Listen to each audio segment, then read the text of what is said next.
Hello guys and welcome to this vlog. Today we are in Turkey. It is actually my last day in Turkey, and as you can see we're on the beach promenade on the Asian side, and behind me we have you can see here a blue mosque on the left and Hagia Sophia on the right, and then we have the Topkapi Palace on the far right. So yeah, it's a pretty good view.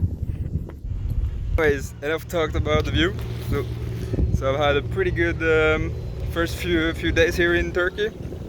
I met some really cool people. I learned some Chinese and I had some really good food. But I also had some bad experience. I had some good experience too. And but I don't think there was a single day here where some Turkish guy didn't try to scam me for money. So that's something you gotta watch out for here. But yeah, the first thing that I noticed when I landed in Istanbul is how many wild animals, domesticated animals, like cats and dogs there are here, and the locals, they seem to feed them, so they give them food and water, which I think is really cool. Yeah, these animals, they probably bring a lot to society, and it's also I think I read a little bit about it in their religion, that it's good. They get good karma if they give food to the animals. So that's maybe why some do it as well. But yeah, what's my first impressions of Turkey so far? Is I mean, I got really surprised. Like right now, we're on the Asian side in Kadıköy, and it is way more hipster than I thought. So there's a lot of like okay, I don't recommend going to Turkey for drinking, but if you're in Turkey and you want to drink, you should probably go to Kadıköy or Taksim. I can see if I can. Taksim is right there. So basically you take a boat over there, and it used to be the old center where people would where tourists would go and to get beers. But as you know, Muslims, they are not supposed to drink alcohol, but I've seen quite a few of them drink. So I don't know what's up with it. I think that maybe Istanbul is not super religious, but you do notice that that the Quran has a great influence here. Not only with the mosque there, it's mostly just tourist traps, to be honest. I mean, it's worth to go there maybe for one day. I stayed over there for 2 days. It was fine. I went to Taksim the second day, and yeah, it's nice to have a look around, but yeah, it's very touristy for sure. The whole area where I was staying there, I think it was like twice the price as on this side. So you just take the boat over for this side, and the hostels are much cheaper and everything is cheaper. So yeah, I did meet a lot of people traveling from Australia. That's pretty funny. They seem to end up here in Istanbul, and a lot of English-speaking people. So like from the US, from UK, of course, and not so many Europeans, but quite a few as well. Met a Swedish guy. He's going to Egypt, but he doesn't want to fly, so he went here by train from Sweden, and yeah, I think he's gonna take a boat to Egypt or something, or maybe he's gonna find a way. I don't know. Good luck to him, inshallah. So yeah, I've been 5 days now since I left Sweden, so I went to Copenhagen for a few nights. It's hard to say which one I prefer, but I think it's very different. Like if you could compare Copenhagen to Istanbul, of course.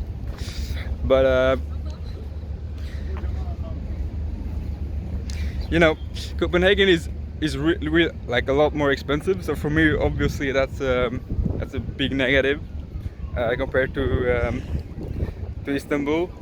But on the other side, Istanbul, I've talked to some local Turkish people, and they say it's a bit boring, and I think it's because it's a little bit authoritarian, and you have the religious influence on the society, which makes it illegal to do many things, like, you know, for example, drinking or like basic stuff.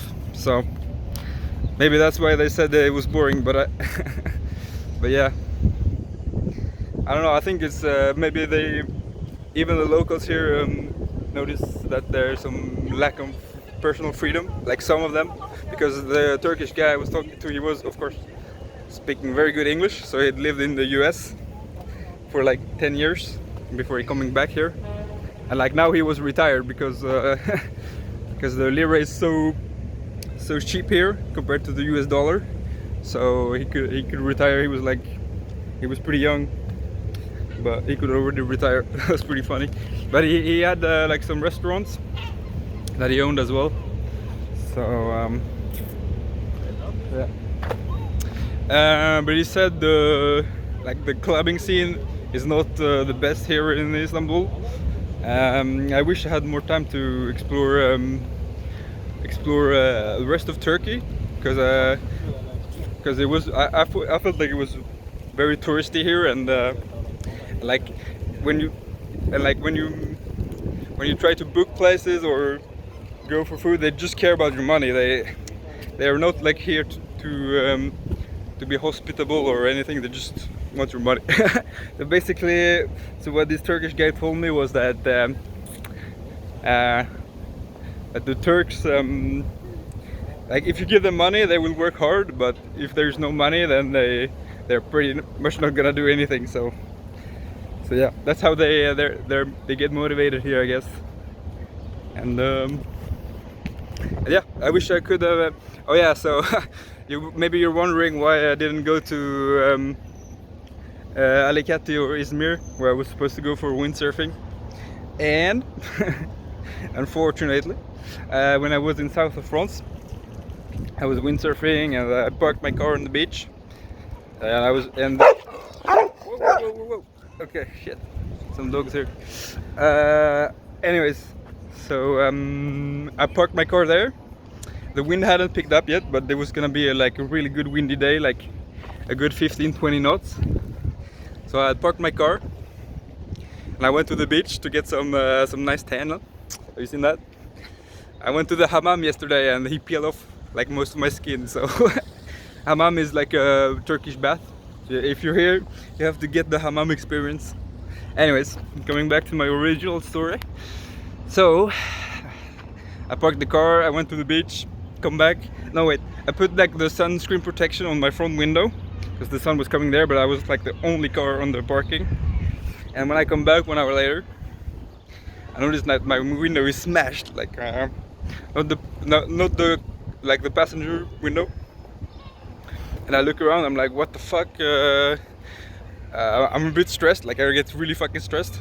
And I look in the car, I don't see anything missing. So I'm like, strange, what happened here?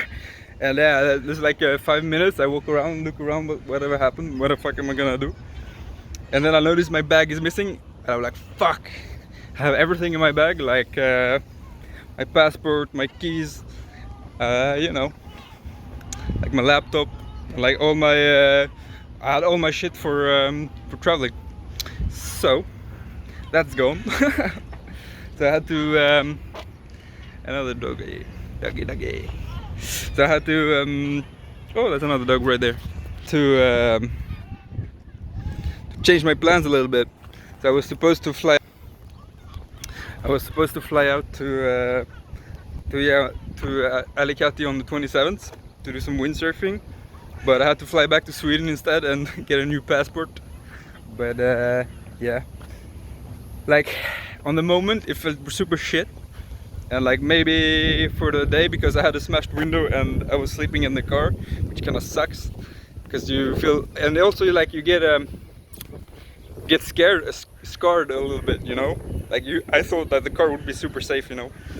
But yeah, they can smash your window and take your shit, so not safe apparently.